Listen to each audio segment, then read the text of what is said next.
¿Qué nos jugamos en las elecciones del próximo febrero? Más allá de lo que digan las diferentes propagandas y publicidades, para algunos se juega el gane del candidato de sus simpatías. Para otros, más bien se juega lograr derrotar a aquellos candidatos o a aquel candidato que no les gusta. Incluso puede haber todavía un grupo significativo que creen que lo que se juega es el cumplimiento de las promesas de su candidato. Pero más allá de estas creencias, en el fondo, ¿no será que nos estamos jugando la construcción de una nueva economía y una nueva sociedad en Costa Rica? Para ayudar a reflexionar sobre esto son estas entrevistas. Yo creo que no existe ninguna propuesta que uno pudiera considerar así como de cambio radical, excepto posiblemente el Partido de los Trabajadores y el señor Monestel, que sí formulan una propuesta, digamos, de izquierda radical. Sin embargo, yo creo que sí hay diferencias sustanciales, significativas, entre dos grandes grupos de propuestas, digámoslo así, dos grandes espacios que yo creo que están en disputa en este momento. Hay claramente un espacio que opta por el status quo, un conjunto de propuestas que optan por el status quo, que básicamente es el modelo vigente, digamos, la estrategia económica vigente, la estrategia económica con todo su sustrato político, ético, ideológico, y donde básicamente lo que se dice, y bueno, y un poco la propaganda de Johnny Araya creo que lo resume bastante bien cuando dice, sí, hemos cometido errores. Básicamente lo que está diciendo es, vamos a ajustar algunos tornillitos por acá y hacer algunas costuritas por allá, de manera que arreglemos algunas cositas que no caminan del todo bien, pero vamos a seguir en lo mismo. Y frente a eso, propuestas que significan un cambio, una reorientación de la estrategia, no una reorientación en sentido radical, ya como ya lo dije, eso no está planteado, pero sí una reorientación significativa, y yo creo que en ese espacio uno puede ubicar las propuestas de Frente Amplio y José María Villalta, la del PAC y Luis Guillermo Solís, y la de José Miguel Corrales y Patria Nueva, aunque con diferencias entre estos tres. Igual al otro lado, igual en el espacio del status quo, no es que todo es exactamente homogéneo, digamos, entre la opción por el status quo dentro de una perspectiva neoliberal relativamente moderada de Araya y la opción un poquito más recalcitrante, un poquito más fuerte, que en todo caso sea moderado respecto del pasado, que representa a Otto Guevara y los libertarios, pues ahí hay algunas pequeñas diferencias, igual respecto del candidato Pisa y el Partido Unidad Social Cristiana. En el otro campo, yo creo que también no es lo mismo. Digamos, el Frente Amplio se atreve a algunas propuestas de cambio un poquito más en profundidad, el PAC se sitúa en un terreno más moderado, también es una propuesta de cambio, pero digámoslo así, más matizada. Y en el caso de Corrales y Patria Nueva, tal vez lo que yo le encuentro como un poquito limitante de su propuesta es que hay una tendencia muy fuerte a plantearla en términos de una restauración, es un poco restaurar el viejo orden socialdemócrata, que creo que en eso hay diferencias con respecto a lo que representan Villalta y el Frente Amplio o el mismo PAC y Luis Guillermo Solís, en el sentido de que si bien hay una propuesta de cambio, y esta propuesta de cambio, entre otras cosas, incorpora una mayor intervención estatal en la economía y la recuperación de mecanismos propios del Estado social y de los sistemas de seguridad social, aunque hay eso ahí, sin embargo, hay una perspectiva más de futuro, más del siglo XXI, digámoslo así, más de la época actual, mientras que en Corrales y en Patria Nueva hay un tono más nostálgico, digámoslo así, más de restauración, de lo que fue el pasado socialdemócrata, el viejo proyecto socialdemócrata que el Partido de Liberación dejó votado allá desde los 80, básicamente lo dejó votado, ¿verdad? Pero yo creo que sí hay ahí dos espacios distintos, ¿verdad? Dos propuestas diferentes, dos racionalidades diferentes, una racionalidad más enfocada en una lógica neoliberal, una lógica del libre mercado, que es básicamente la idea, ¿verdad? Que el libre mercado, o sea, las fuerzas del libre mercado capitalista pueden resolver bien las cosas de la economía, las cosas de la sociedad, que hay que dejar que los mercados funcionen, con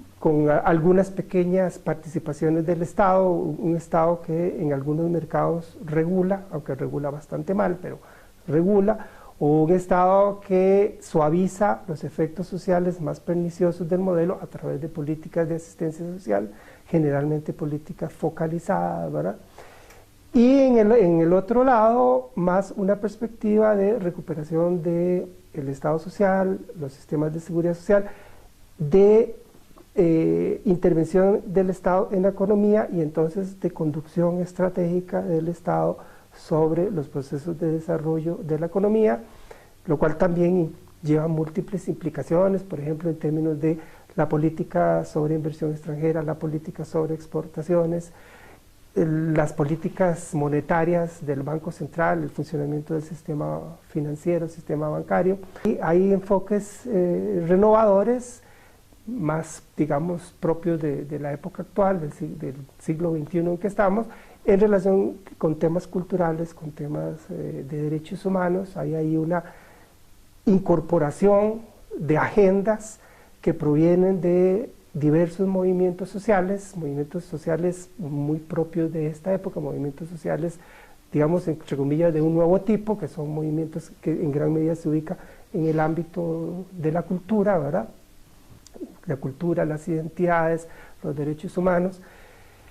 y también con una incorporación más fuerte de una agenda ambiental ecológica, ¿verdad? De mayor preocupación por los equilibrios de la naturaleza, la protección de algunas cosas muy importantes en relación con la ecología, la naturaleza, etc. Entonces, ahí yo creo que espacios diferentes, incluso un elemento más que podría yo adicionar como que marca diferencia, son las concepciones de democracia que hay de por medio, y hay una discusión que en estos días desde el ámbito neoliberal reiteradamente quieren traerla a la mesa, que es, por ejemplo, la importancia que en el Frente Amplio se le da a la participación de las comunidades, la consulta a las comunidades, incluso el derecho que se le quiere conceder a las comunidades para poder decidir algunos asuntos que las afectan. Desde el otro lado, lo que se dice es que eso modifica los parámetros propios de la democracia republicana tal y como la conocemos, y que eso entrabaría más los procesos de toma de decisiones y tendría implicaciones económicas. En el fondo ahí lo que hay es una discusión sobre concepciones de democracia, ¿verdad? Entre una democracia mucho más participativa que confía en mayor grado en el buen juicio de la gente para tomar decisiones y que le reconoce el derecho a la gente de decidir sobre aquellas cosas que los afectan en su ámbito más cotidiano, más cercano, el ámbito de su comunidad, de su pueblo, del lugar donde viven.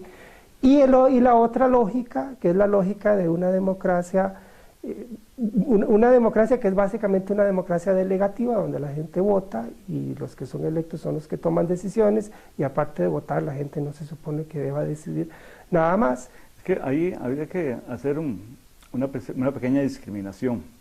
¿verdad? Porque una pequeña discriminación en torno al Partido Liberación Nacional, que, digamos, uno podría describirlo como un partido, digamos en 2 o 3 momentos distintos: lo que fue el originario Partido Socialdemócrata,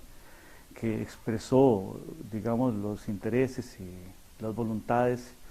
y las aspiraciones de grupos intermedios y de la burguesía nacional, ¿verdad? Claramente,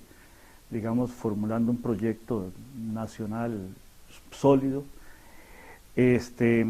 pero que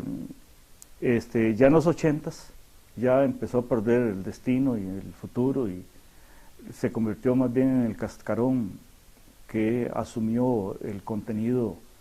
del proyecto neoliberal, y en ese sentido ahí se,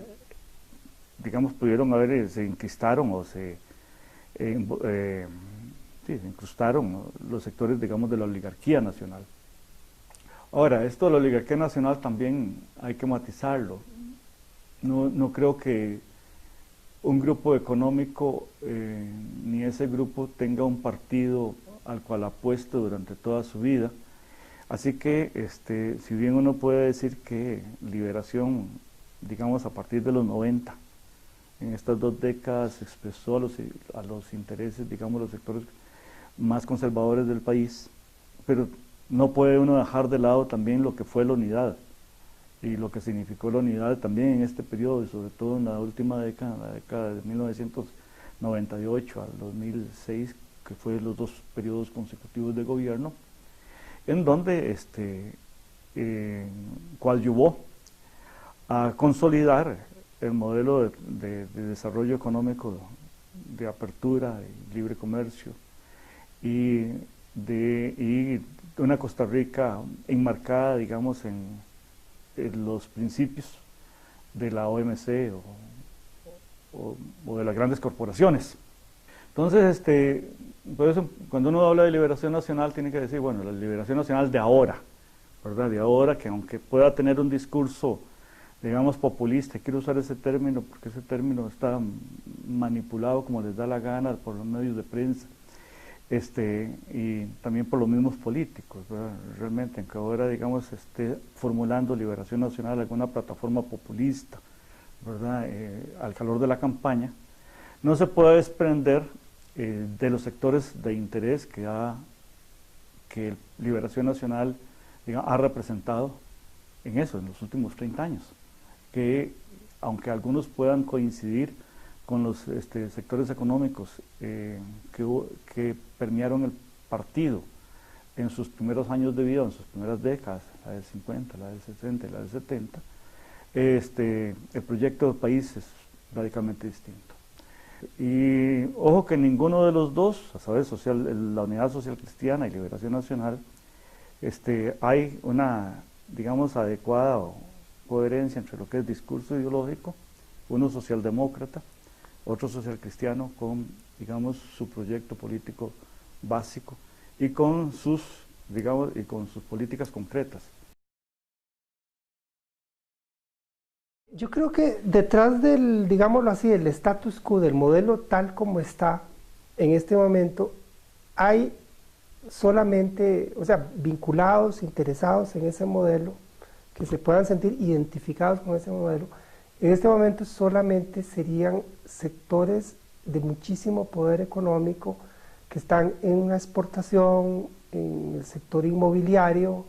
en las finanzas, en el turismo grande, en el gran negocio turístico. Hablando de sectores nacionales, son en general sectores vinculados a capital transnacional de una u otra forma, directa e indirectamente, que son en este momento prácticamente los únicos sectores que claramente son ganadores dentro de esta estrategia tal como está. Porque incluso dentro del mismo sector exportador, que por mucho tiempo era ganador,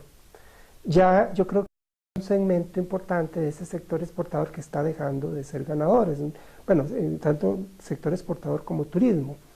O sea, hay todo un sector, digamos, el empresario pequeño y mediano que se metió a exportar o se metió al negocio turístico, que por mucho tiempo era muy chineadito, lo tenían bien cuidado, de un tiempo para acá ya le está yendo feíto, la está viendo difícil, ¿verdad?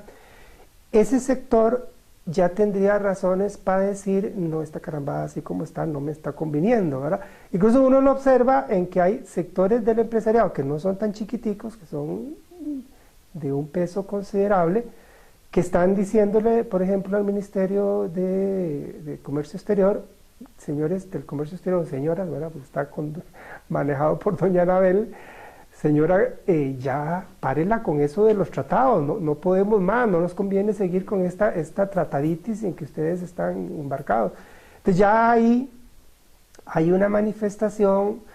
de parte de sectores que dicen así como va esto, y sectores, repito, que no son tan chiquiticos, ¿verdad? Son de peso, que ya están empezando a decir, así como va esta cosa, no nos conviene. Entonces, yo creo que claramente el sector cúpula, el sector económicamente más poderoso lo tiene claro. Ese sector dice, o Johnny Araya o Otto Guevara, no nos conviene nadie más que no sea estos dos. Y dada la caída que está teniendo Johnny Araya, el derrumbe que está teniendo y las carencias evidentes como candidato que tiene Johnny Araya, me parece que es un candidato muy deficitario. Probablemente, no me extrañaría, no puedo afirmar nada, pero no me extrañaría que estén en este momento apostando por Otto Guevara. Y ahí también podría ser el hecho de que Otto Guevara haya decidido moderarse un poquito, ¿verdad? Porque para poder atraer estos sectores tiene que verse menos recalcitrante. Queda, digamos, en el espectro otro conjunto de sectores que, digamos que por la percepción de sentirse, digamos, fuera del modelo de desarrollo económico dominante y de los partidos que les habían dado cobijo, como eran la Unidad, el PUS o el PLN, buscaron otras tiendas políticas. Así, en la emergencia del PAC, el partido y el discurso de Otón Solís, de un proyecto renovador, progresista, de atención o de mira a las capas medias, realmente a un sector importante de la sociedad vio en el PAC ese tipo de partido que encajaba con los intereses de esos nuevos sectores. Ahí no solo capas medias, también algunos sectores de la burguesía, claramente, ¿verdad? Y algunos incluso con alguna presencia clara en algunos puestos de dirección o alguna candidatura en alguna oportunidad en el PAC. Y sectores populares, ¿no? Sectores populares. Ahora, meto el tema de sectores populares porque realmente en los últimos 30 años, con el declive de los partidos marxistas en el país, no se vio ningún partido que expresara propiamente tal los intereses de los sectores populares o de los sindicatos o de los trabajadores como tal. Se consolida un proyecto país en los sectores, digamos, económicamente poderosos, y se pierde un proyecto país en los sectores subalternos. Y los grupos que de alguna forma levantaron las banderas de la izquierda en el país fueron grupos sumamente débiles, marginales, muy dispersos, muy divididos, sin una cohesión ideológica clara, sin bases orgánicas sustentables en el ámbito nacional, solamente con alguna presentación apenas simbólica en las elecciones, así en la del 90, en la del 94, en la del 98 y en la del 2002. Digo que hay que sentirlo así porque desde el ámbito electoral, como que las disputas son disputas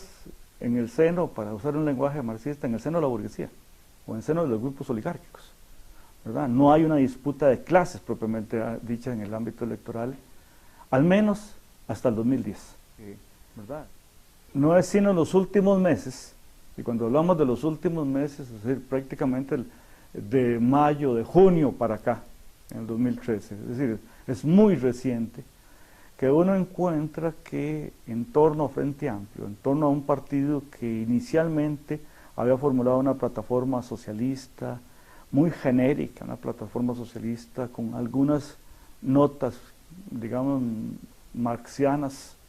¿verdad? Y con algunas entonaciones de socialismo del siglo XXI, empieza a cautivar a lo que había cautivado en otra oportunidad del PAC, a cautivar a los decepcionados del PLN, ¿verdad? Y del PUSC. Y entonces empieza a tener alguna significación dentro de las encuestas, pero no solo dentro de las encuestas, sino incluso dentro de las organizaciones de barrios y de cantones y de distritos. Ahora, detrás de propuestas como la del PAC, incluso la de Frente Amplio, yo creería que hay ahí podrían sentirse identificados, no digo que estén identificados, pues esas son dos cosas diferentes, pero que el PAC y Frente Amplio, el mismo Patria Nueva, podrían estar recogiendo en sus propuestas lo que están necesitando sectores muy amplios del empresariado pequeño y mediano de Costa Rica, aparte por supuesto de sectores del campesinado y de diversos movimientos sociales, desde el movimiento ecologista a los movimientos de mujeres, a los movimientos de la diversidad sexual, que se sienten más identificados con estos partidos, no con el Patria Nueva, ahí es un poco más difícil porque Patria Nueva, don José Miguel en particular, es muy conservador en esos temas. Entonces yo creo que PAC, Frente Amplio y Patria Nueva recogen eso. En sus programas están, con diferencias de matiz. Por ejemplo, Frente Amplio con mucho mayor claridad recoge una agenda que reflejaría lo que podríamos decir intereses de la clase trabajadora, del sector propiamente laboral. Eso está en Frente Amplio mucho más claro que en el PAC. El PAC en ese sentido es más un partido con una ideología de clase media. El Frente Amplio tiene esa ideología clase mediera, pero incorpora en mayor grado las agendas que deberían interesarle al sector propiamente popular, a lo que sería, digamos, clases trabajadoras de Costa Rica en este momento, sin que eso signifique que esas clases trabajadoras estén muy conscientes de eso. Posiblemente la mayoría de la gente dentro de esas clases trabajadoras no están conscientes de esos intereses, pero al margen de eso, el Frente Amplio creo que logra en mayor grado, quizá porque viene de una herencia obrerista, una herencia de izquierda obrerista, eso es parte de la herencia que recibe el Frente Amplio, pues eso yo creo que también queda reflejado. Es un programa en mucho mayor grado que en el programa del PAC. Pero entonces son partidos que creo que en el papel logran recoger las agendas, digámoslo así, de los sectores que básicamente han ido quedando al margen del modelo, que son agendas que podrían ampliarse a sectores que hasta hace poquito eran ganadores dentro del modelo, pero que están dejando de serlo. Es que hay ahí dos problemas que dificultan que los mensajes le lleguen a la gente y sean inteligibles para la gente. El primer problema, como lo has dicho, es la campaña misma, la forma como la campaña se presenta. O sea, si fuera factible que los candidatos se explicaran, y los candidatos y sus partidos se explicaran, le explicaran a la gente, miren, lo que nosotros les proponemos es A, B, C, H de cosas, esto es lo que queremos hacer, y queremos hacerlo de esta y de esta forma. Si fuera así, la gente podría, bueno, este señor me está diciendo A, este otro señor me está proponiendo C, bueno, ahí puedo tratar de ver si me conviene más A o me conviene más C.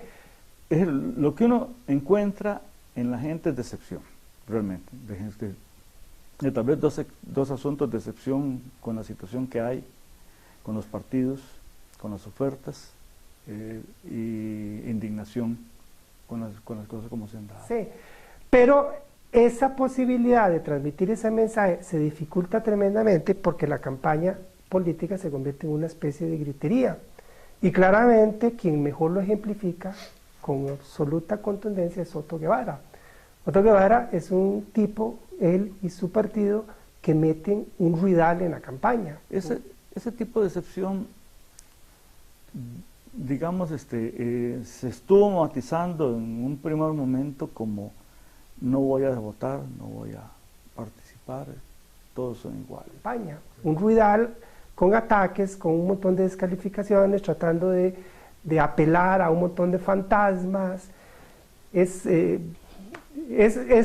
mejor ejemplo de la peor forma de hacer campaña. Entonces, ese tipo de cosas, y no solo Otto Guevara, me lo menciono porque es el ejemplo más claro, pero de ninguna manera es el único ejemplo. Pero entonces, esa forma de hacer campaña mete un ruidal tremendo y no hace posible, o en todo caso dificulta tremendamente que se puedan dar mensajes claros. Sí preocupa que sí, efectivamente, digamos, el coco de la Guerra Fría o retornar a los lenguajes de la Guerra Fría, como que es el comunismo y el socialismo y esas cosas, y sobre todo el enrostrar a algún candidato que haga una plataforma así como estas que hemos hablado con algún sentido populista, como enrostrarles la experiencia venezolana o incluso nicaragüense, que son las que tenemos, digamos, como las más inmediatas, puede dar algún efecto. El efecto no es que vaya a votar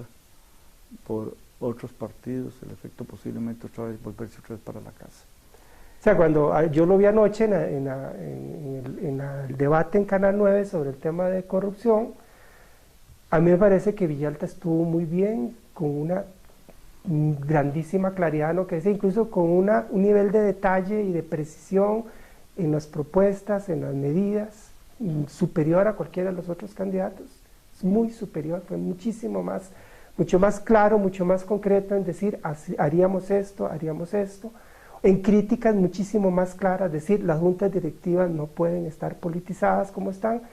que eso ninguno de los otros candidatos, ni el mismo Luis Guillermo, llegaron a ese nivel de claridad y de detalle, y mientras Villalta estaba haciendo eso, Otto Guevara estaba metiendo ruido permanentemente, que el chavismo, que el comunismo, que no sé qué. O sea, al final yo creo que Otto Guevara puede, yo no sé si lo logrará, ojalá que no lo logre, pero me parece que su objetivo es que el mensaje claro de Villalta quede oscurecido por el montón de ruido que le está metiendo. Entonces, en esas circunstancias es muy difícil, y es uno de los grandes defectos que tienen las democracias actuales, ¿verdad? Y que a quienes creemos en la democracia debería preocuparnos mucho, porque hay que buscar cómo resolver ese tipo de cosas, porque eso le hace perder calidad a la democracia de una manera terrible, la empobrece tremendamente. Entonces, cuando hay ese ruidal metido, qué difícil se le hace a la gente poder discernir con claridad qué es lo que cada quien le está diciendo, ¿verdad? Eso, por un lado, ese es el primer problema que yo veo. El segundo problema que yo veo es que a la gente se le hace difícil creerle a los políticos, ¿verdad? Entonces puede ser que un político le hable con claridad y con honestidad, y la gente lo va a estar escuchando con tremenda desconfianza, ¿verdad?